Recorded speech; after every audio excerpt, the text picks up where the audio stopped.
What's up, everyone, and welcome to the Corporate Bartender. Happy holidays to everybody. You know, the holidays are chock full of inspirational moments, and we want to add a few more to your holidays. We've got an amazing guest today who's got some fantastic stories. We've got Rusty Komori on the show today. Don't know Rusty? Well, you probably should, so stick around. Rusty's an inspirational keynote speaker, executive coach, and tennis professional based in Honolulu, Hawaii. From 1994 through 2015, he was a high school tennis coach where he led his teams to an unprecedented 22 consecutive state championships. That's a national record in all sports and stands to this day.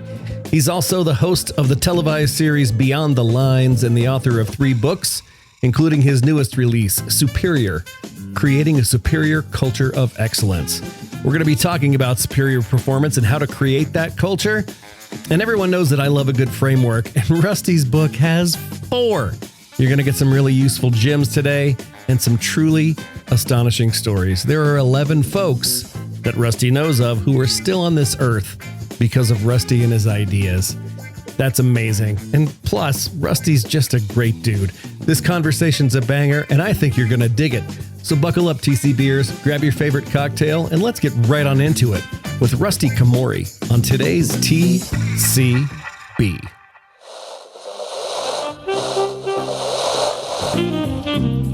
Welcome to SkyTeam's The Corporate Bartender, where we gather some of the best HR and people leaders to discuss what's happening on the people side of business. Now pull up a stool, belly up to the bar, and join us for The Corporate Bartender.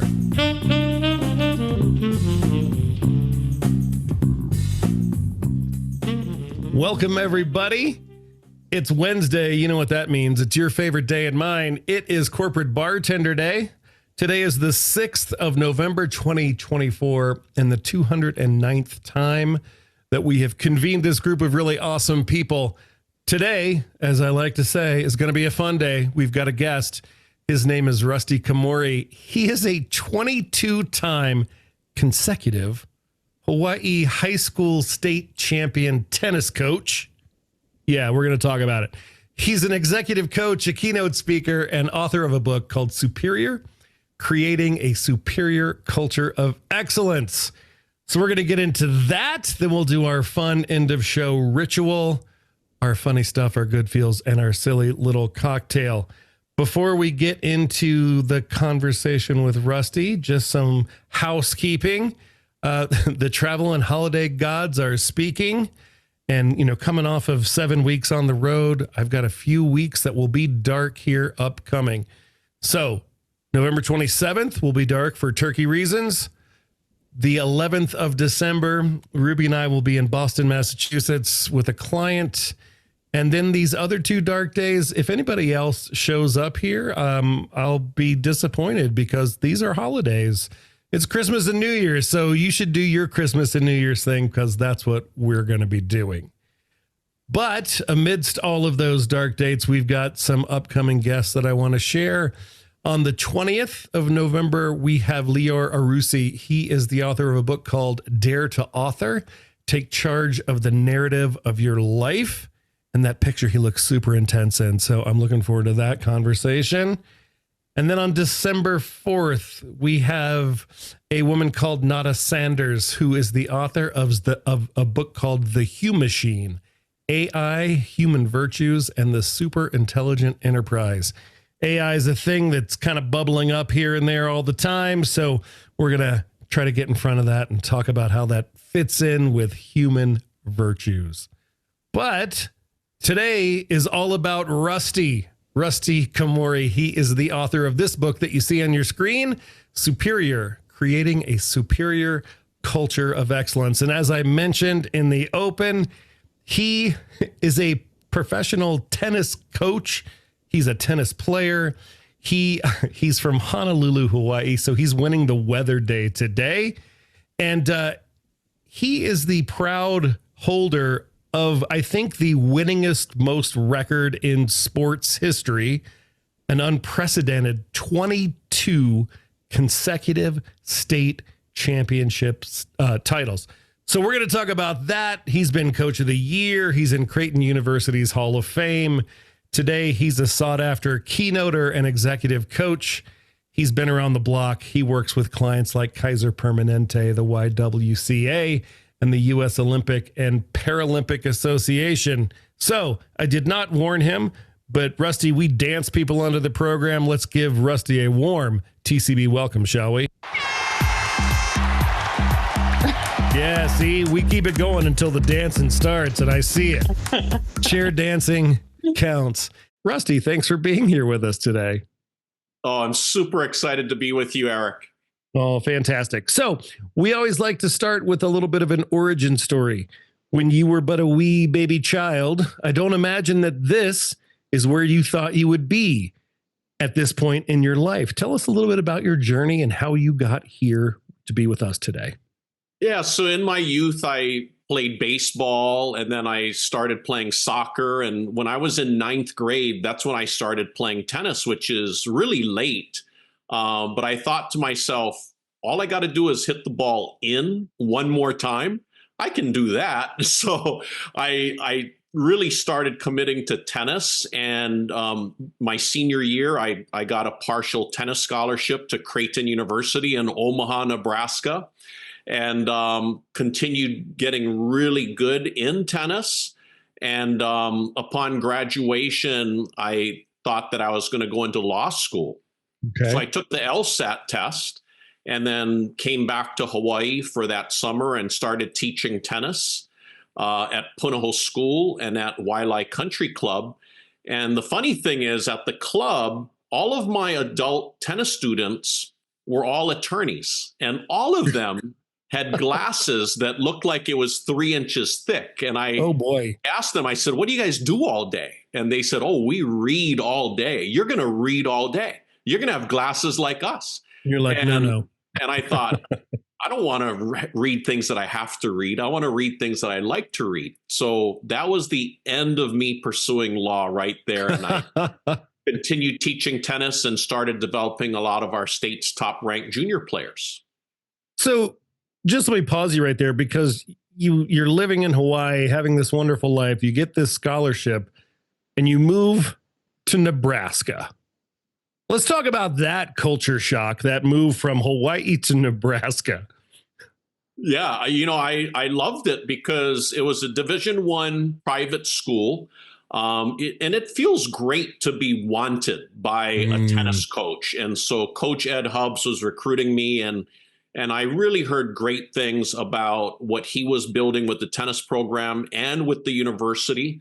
And I really enjoyed experiencing the snow and, just the changing of seasons, because we don't get that here in Hawaii.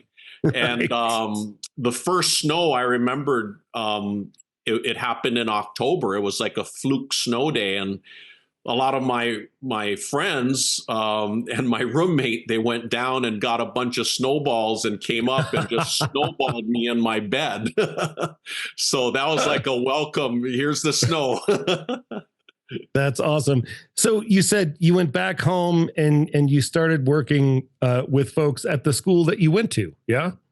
Well, so Punahou School is one of the best private schools in Hawaii. I applied to Punahou School. I didn't get accepted. I went to Damien, which is a smaller private school. And but yeah, so everyone assumes that I went to Punahou School because I was the longtime tennis pro and tennis coach there. So I love this story, and the part of the story around your coaching at Punahou School. You said in the intro here that you started in ninth grade, and that was pretty late. That speaks to my heart, because my stepkids both play tennis, and my stepdaughter started in ninth grade on a whim. She just came home one day and said, I'm going to play tennis. And we were like, I'm sorry, what? Do you even know how to play tennis? She's like, nah, but I'll figure it out. And figured out she did. And, she's been playing. She's a senior this year. She's a 4-year tennis player, lettered all 4 years. Her brother is a freshman this year. He's playing tennis. He was on varsity this year. So, I mean, the tennis thing kind of speaks to my life and what's happening right now. So I've been to a lot of tennis matches, and I've watched a lot of high school tennis. And it's not the easiest of sports, and you coached a team to 22 consecutive state championships. That's a tall order. Tell us about that.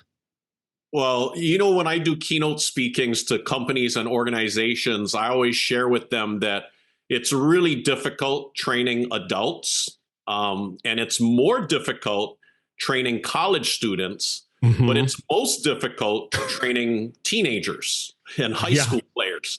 So many of them are like, how did you do that? Because they're so unpredictable.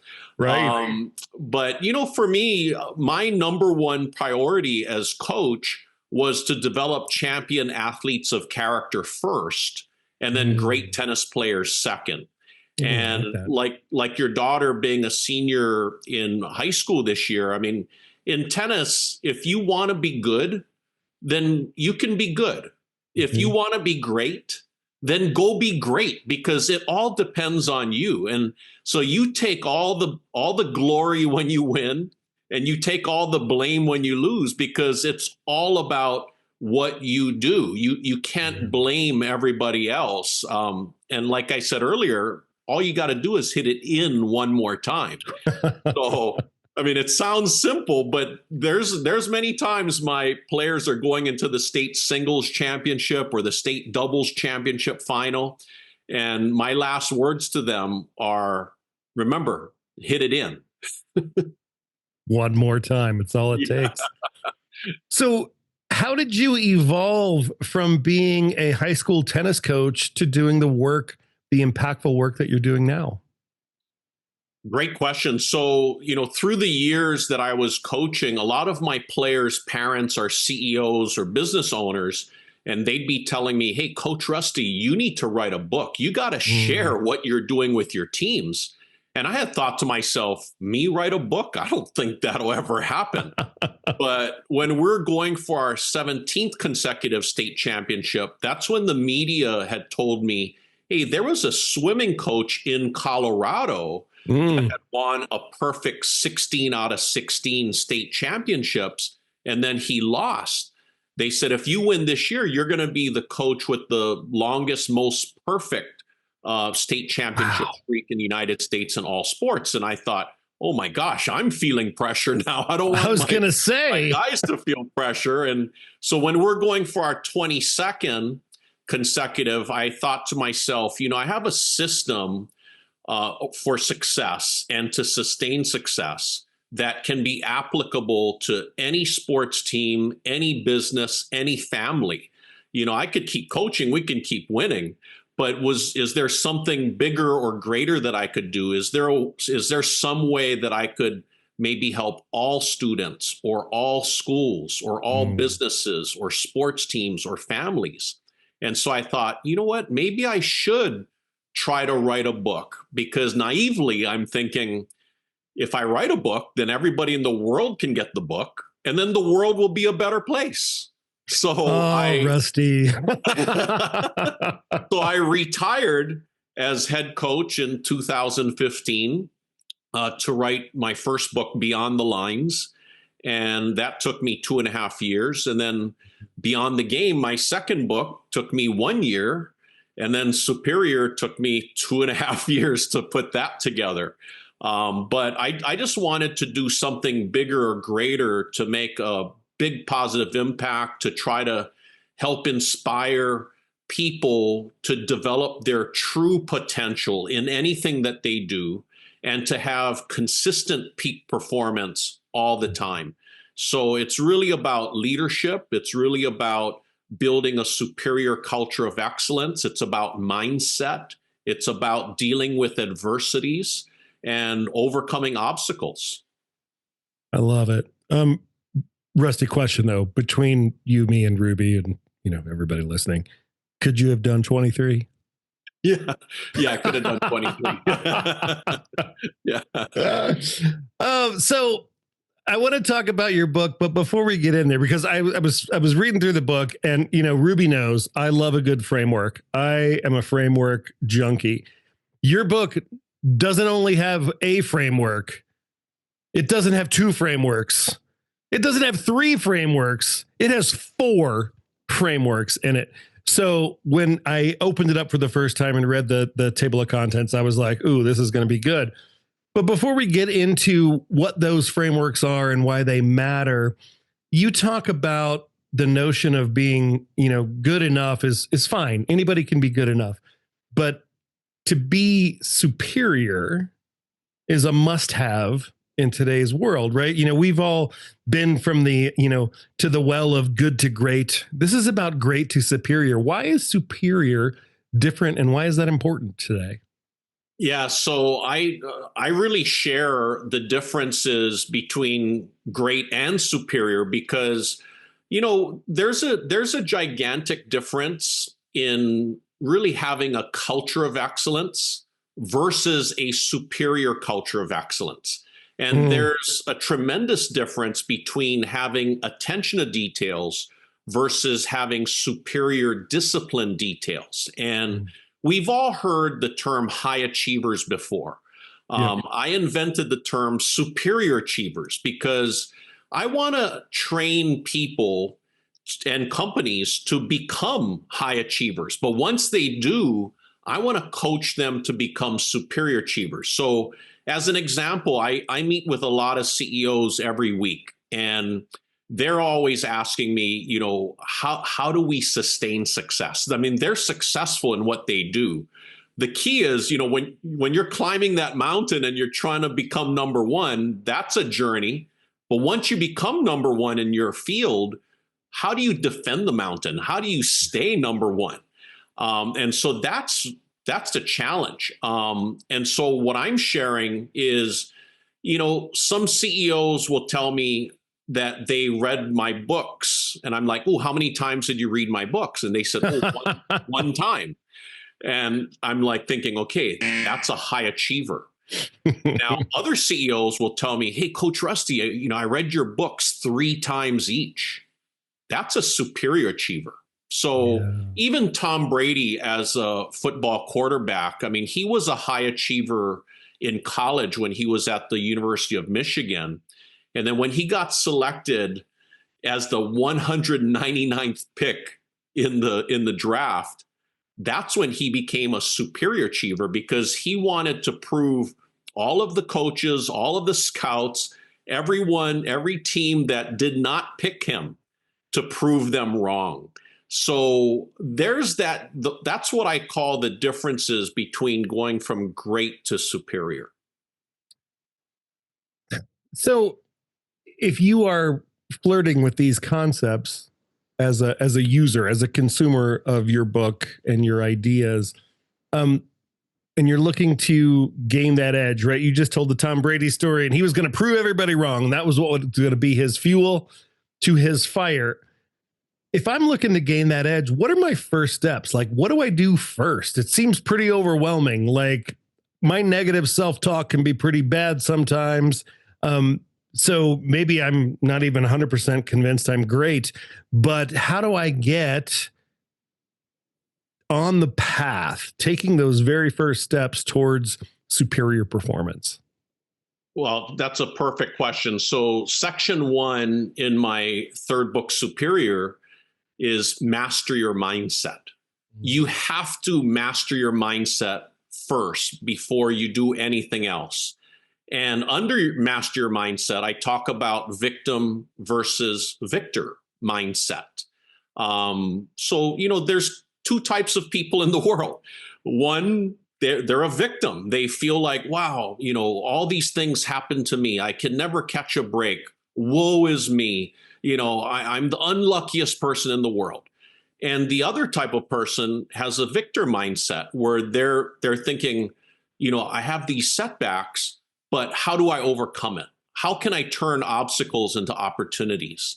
So they're always looking for solutions, and they take full accountability for everything they do and for everything that their team members do if they're a leader. So really mastering your mindset is the first thing. And another thing that I would do with my teams in terms of physical practice was I would share with them that don't practice until you get it right. practice until you can't get it wrong. Don't do something until you just barely get it. Practice something until you own it, until it becomes a part of you. And then it becomes part of something that you do, and then it becomes your identity. So anything that you do in life, whether it be in sports, in business, there's so many physical things that we have the opportunity to master. Again, you can be good at something. You might even be great at it. Why not try to be superior at it? Yeah, you talk about that victim versus victor mindset, and in the open to that chapter, you tell the story of someone called W. Mitchell. And when I read this story, it's what you expect. There's a person and he's living his best life and everything's great, and then some catastrophic thing happens and he bounces back, and I'm like, okay, great. But then it happens to him again. Can you talk a little bit about that story? Because that story blew my mind. I was not familiar with the W. Mitchell story.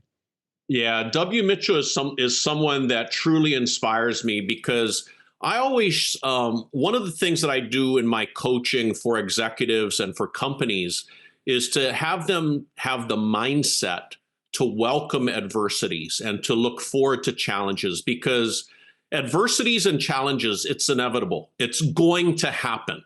Right. So we need to prepare for it. And I always share with people that when an adversity situation happens and you deal with it and you get through it, you become better for that experience. You become stronger, tougher, smarter for going through that experience. So we need to welcome these adversities, because it's going to make us better people and better business people and better our organizations as well. W. Mitchell was one where it was all about his mindset. He had this major setback when he had this massive motorcycle accident, and 2/3 of his skin burnt off and his face was completely disfigured. But to add insult to injury, after the accident, he was okay until the fire. Yes. It actually, the accident, once he crashed, he was actually fine until the gas cap on his motorcycle popped off and it ignited.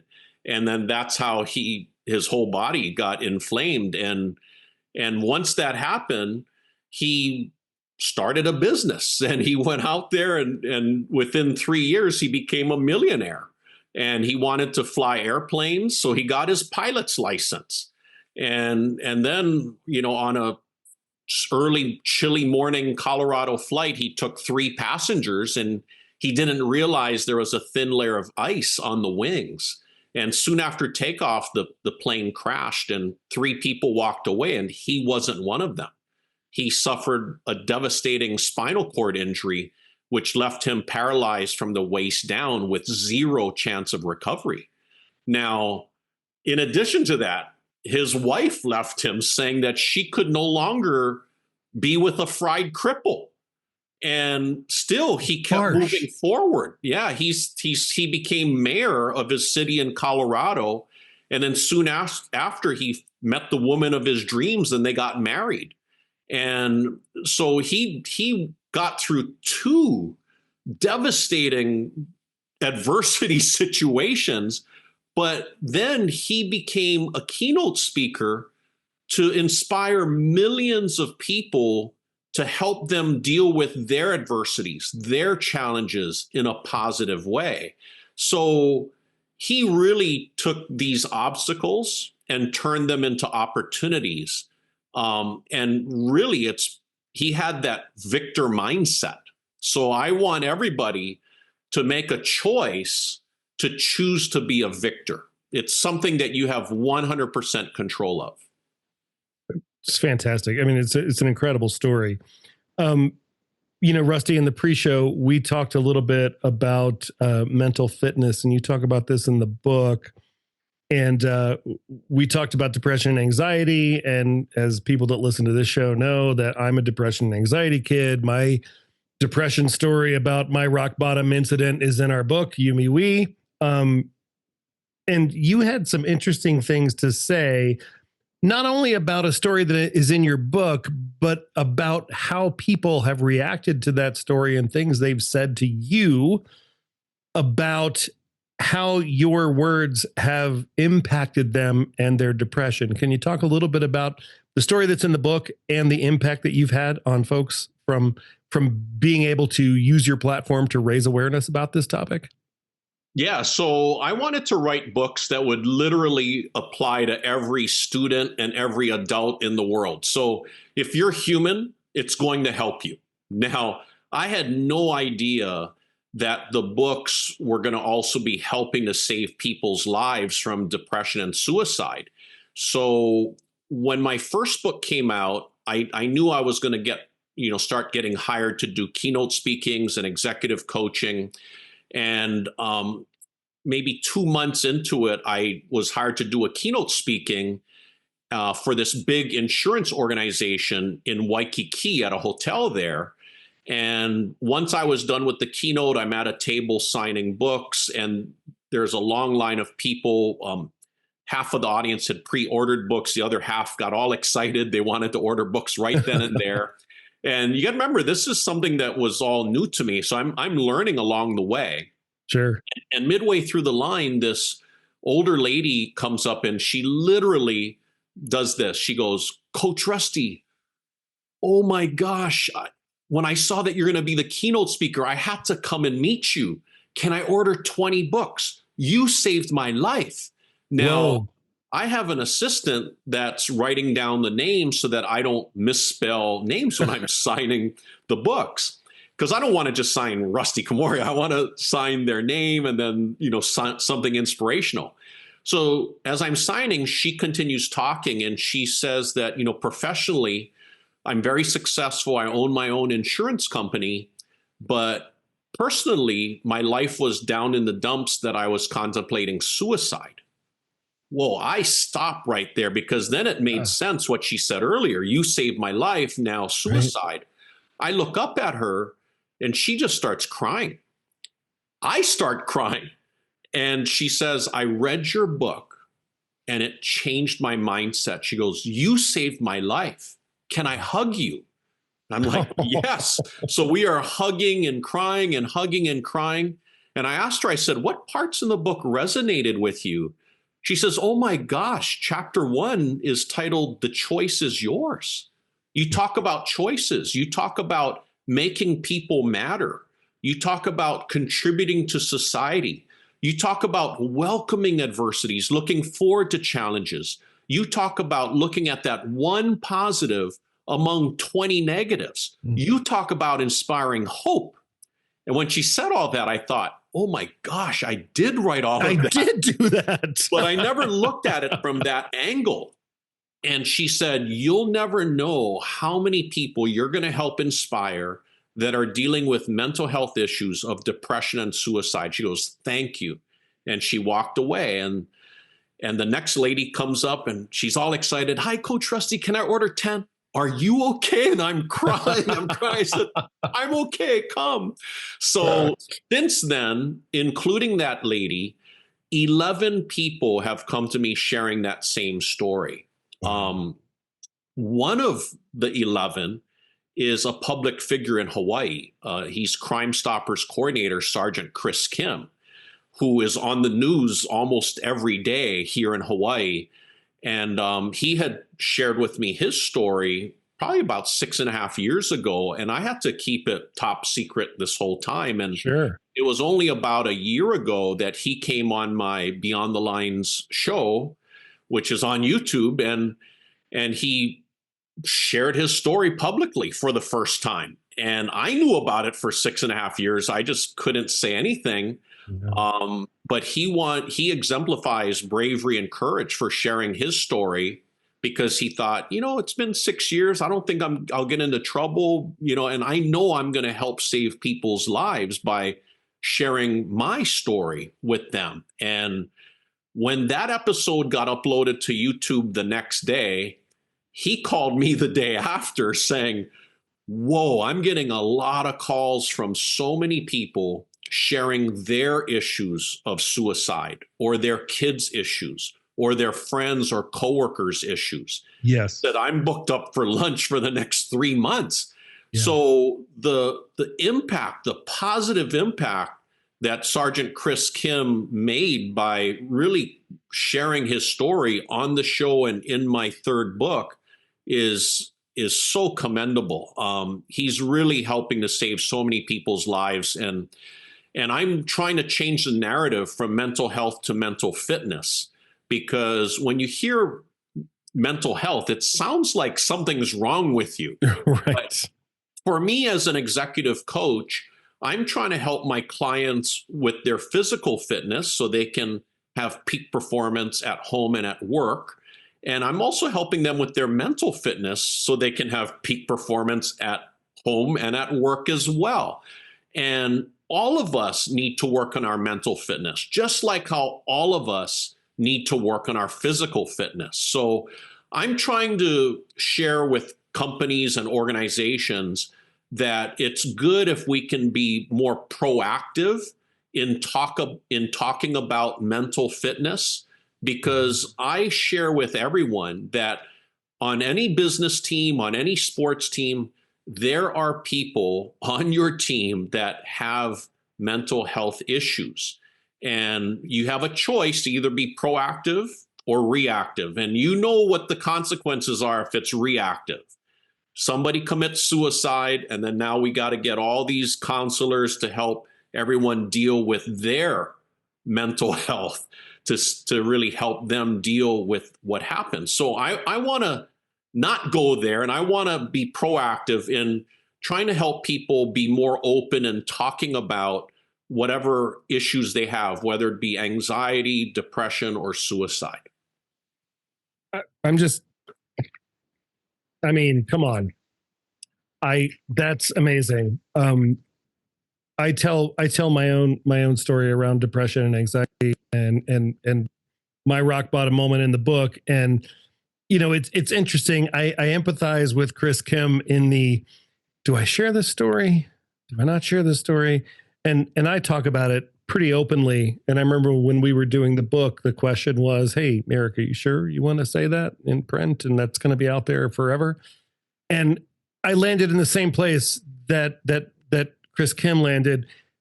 If it helps one person, if it changes one person's life, yeah, absolutely. I do it all day long, right? I do it every day. And Eric, you know, so Sergeant Chris Kim, this was in 2017, okay? In 2019, he goes to the National Crime Stopper Coordinator of the United States Convention in Arizona. He gets honored as the National Crime Stopper Coordinator of the United States. Wow. And so when he goes on the podium to speak, he's crying and he just literally says, if you only knew where I was 2 years ago. And he comes back to Hawaii and he gets honored by the city council, gets honored by the state senate, starts getting hired as a police actor on Hawaii Five-0, Magnum PI, NCIS Hawaii. I mean, he's done so much good in our community. I mean, it is inconceivable to think what Hawaii would be like without a Sergeant Chris Kim. That's a powerful story. Thank you for sharing that with us. Yeah, I need a minute, right? Like it's well, I just wanted to add to that because I know you're feeling it. I didn't want to cut you off, Eric, but in co-facilitating with Eric, sometimes he'll share his story. It's not all the time, but every time it comes forth, I truly believe that it's meant to be shared in that moment, right? And there's someone in that room that is learning from that or understanding that it's okay to not be okay, that it's, and the more you share your story, Eric, and the people that you work with, Rusty, the more we do that, it creates an openness or a place to just be, and to heal too, and to invite other people in to support you as well. Yeah. So 100%. I encourage everyone to go on YouTube and, put my name in. You'll see Rusty Komori, Beyond the Lines, put in Chris Kim. And I've had him on my show. It was, 5 years ago to promote Crime Stoppers when we did it in person, but we couldn't talk about anything of that. And then I had him back and we did a split screen show, and that's the one to watch. It's titled Master Your Mindset with Sergeant Chris Kim. And it's super inspirational. I knew he was going to cry on the show. I didn't think I was going to cry, but once he started crying, I started crying, and then the camera comes on to me and I've got my napkin here. And then it's such an inspirational, powerful show. Once you watch it, you're just going to be thinking, who do I forward this to? And then we go off air and my producer was crying watching us. And then Chris and I are still on, but we did finish the show, and Sergeant Chris is like, "Oh, Coach Rusty, I love you, man." I'm like, "Oh, crying more." There's a lot of crying going on the show and after. Oh, that's so good. So good. Thank you so much for sharing that. And I will include the link to that show in the show notes down below when we release this episode. So talking about your book, I alluded to the fact that there are not just one framework in that book. There are 4 frameworks in that book. And I love the way that they're laid out. So tell us a little bit about, we can't talk about all of them. There's too many, but we've been talking about choices, right? We've been talking about culture. So that's framework number 1 in your book is called the 3 C's of leadership. And obviously choices and culture are 2 of those 3 C's. The third one is communication. And I don't know that we've talked a lot about that. Talk to us about the importance of communication in your sort of bedrock model here. Wow, I'm impressed, Eric, that you know the 3 C's of leadership there. So communication for me, I would share with my teams that I don't give good feedback or bad feedback. I give honest feedback.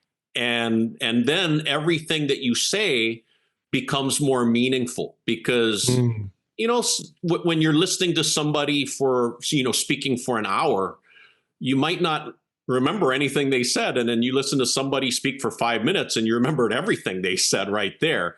So I share with my teams, and then when I'm doing my executive coaching or even with keynote speakings, that I found that there's 4 situations that cause the most problems in all of our lives. Okay. And these 4 situations I refer to as the 4 misses: miscommunication, misunderstanding, misperception, and misinformation. So think about how many issues, how many times you've had problems because of those 4 misses. Now, what I'm trying to coach people and companies to do is to, again, be proactive in avoiding the 4 misses, because if you don't, these relationships with your coworkers or your clients might become damaged. They might not ever be fully repaired. And all the while, you're wasting time trying to repair these damaged relationships. And it's taking time away from you trying to achieve the goals that you want to achieve. So it's imperative for people and companies to really be proactive in avoiding the 4 misses. So I really try to go in depth with them in these situations, because what I tend to find also, which is another part of it, is it's important to avoid and potentially eliminate what I call unforced errors. And, there's so many times, whether it's in sports or business, I see people doing things that's actually helping them lose. But shouldn't we only do things that help us win? It sounds logical, right? But, people, they tend to do things that help them lose. So I want everyone to really control everything that they have control of 100%, and then really not worry about things beyond their control. We can be aware of what our opponent is doing or what our competitor is doing, but it's imperative to focus on the 100% of things that we have control of. And so I identify all of these things, and that becomes our focus for that quarter or for that half a year or that year with that company. That's awesome. It's funny.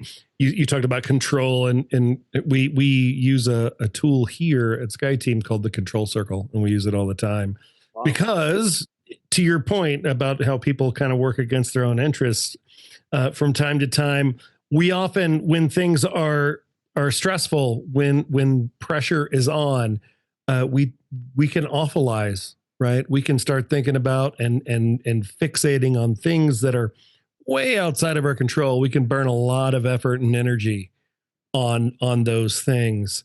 I want to ask one more question, and then I know Ruby's got a question because she's been taking notes. I've been watching her pencil fly.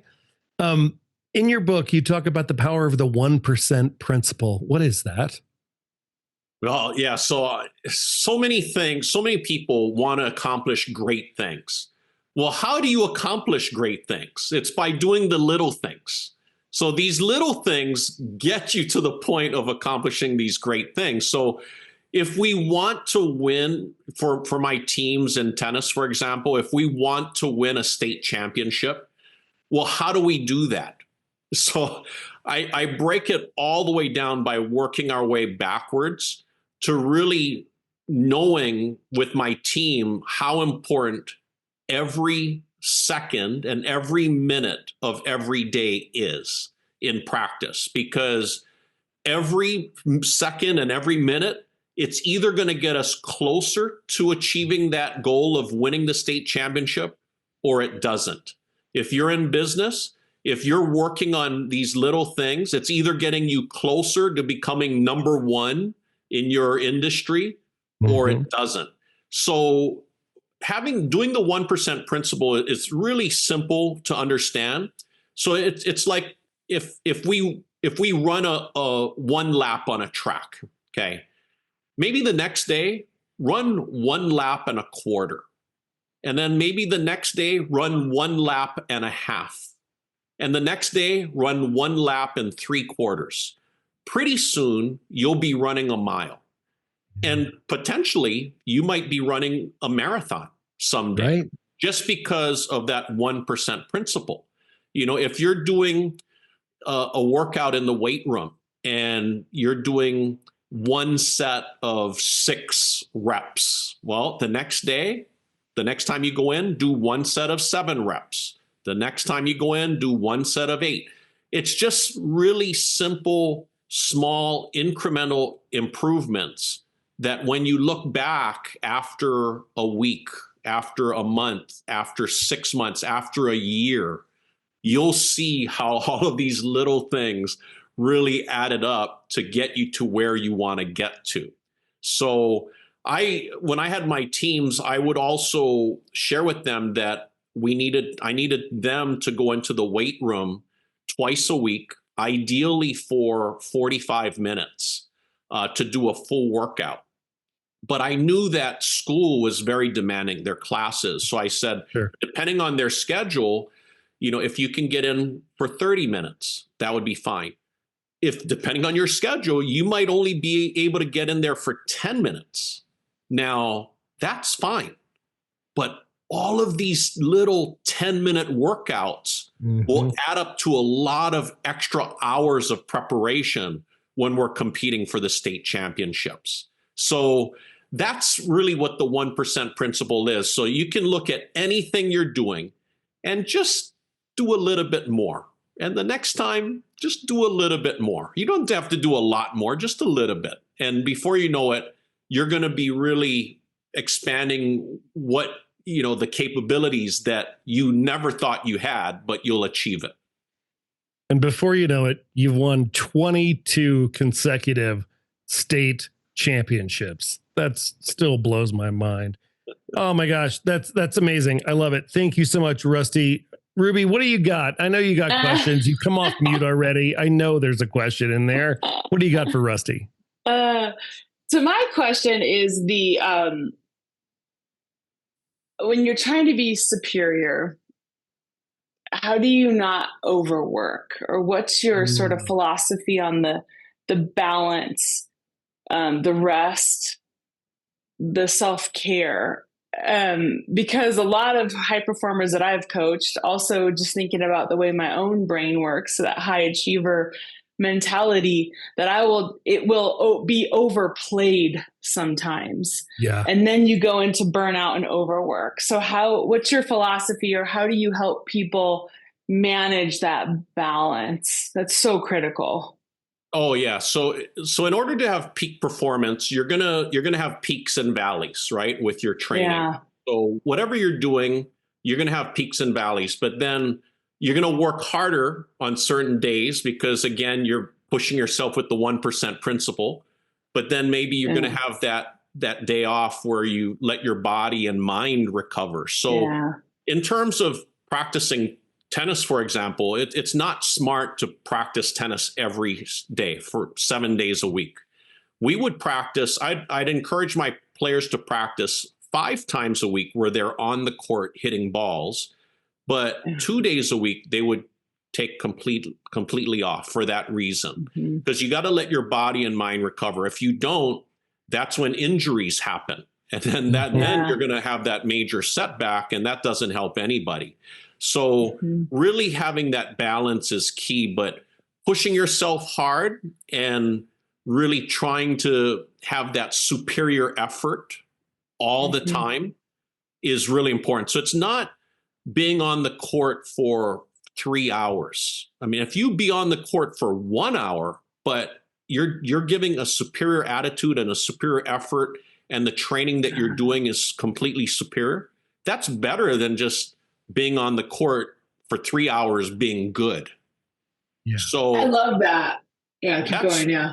That's really what it is in terms of balance, in terms of training. And then but the whole concept of superior, I mean, that's a bold word. And what I'm sharing with everybody is superior is not about being better than anybody else. Superior is about being your best self and then helping people around you become their best selves. So I'm sharing that superior is a mindset. It's a lifestyle. How do you become a superior parent? How do you become a superior son or daughter or coach or player or leader or team member? So that's really what superior is about. And so my international publisher, Brian Heathman, once he saw the book, he was so excited to really put it all together because he says, everything about the book has to be superior. And then he said, what you have here is a brand. He says, this could really help. I mean, this could really take off globally. He says, you need merchandise. So right here, I have this. I was going to say, he's wearing it. I have items. I have 7 items now of the Superior Collection, which is on my website, rustykomori.com. And so many people that have read the book, they want to get the merchandise because when they wear the shirt, it holds them to that superior standard of excellence.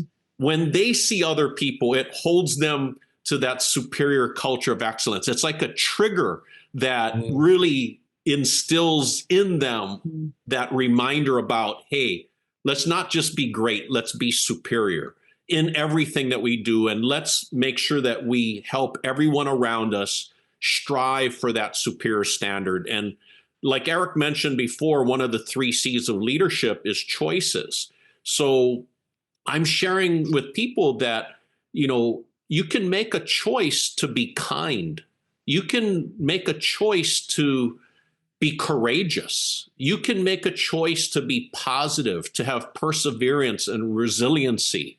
You can have a choice to achieve greatness.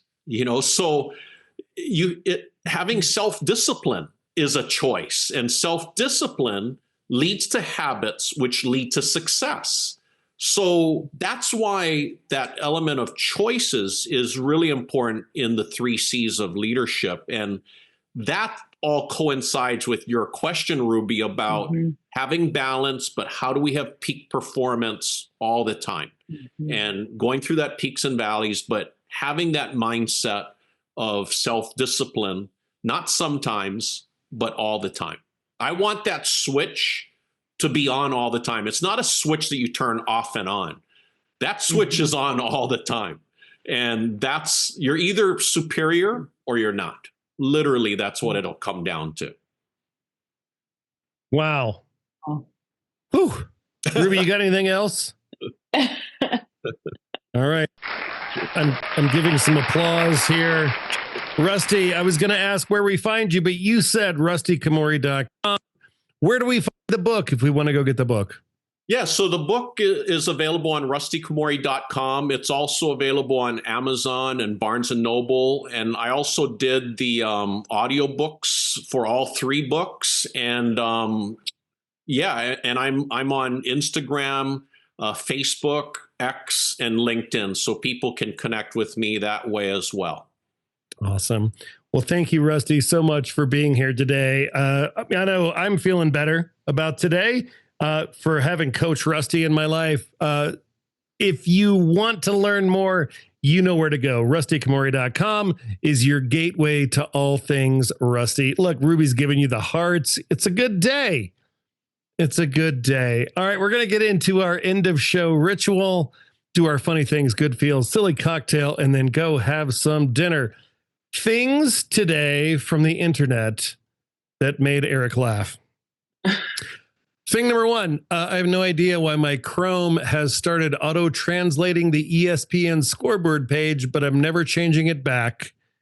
And it's a score between the San Diego Padres and the LA Dodgers, but it says San Diego Fathers and the LA Dodgers. For all of us Zoom people, this is a thing we can all identify with. Whenever someone hops on a Zoom meeting and is like, sorry, I look like such a mess, I haven't had my coffee, or like, please excuse the lighting. I'm like, babe, I'm physically incapable of not staring at my own reflection for this entire meeting. You don't even exist to me. Hide self-view.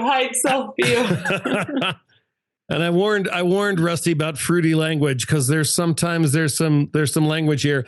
This one made me laugh. This is the only correct opinion. Why is it always New York City smells like pee and never my pee smells like the greatest city in the world? I sent this one to Ruby yesterday because I needed a little levity and it made me laugh. Tugboat, tub goat.